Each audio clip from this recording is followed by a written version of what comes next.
Well, I got a booking for today, even though the campsite's not really exactly done, but we'll just see what we can get done. The first thing I need to do is put a little 4x4 post at the corner of my property. That way people know when to turn, so we're going to do that.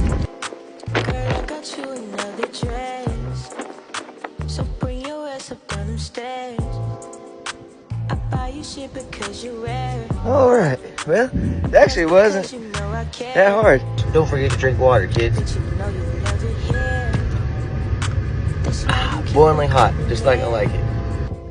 Alright, now, porta potty's cleaner.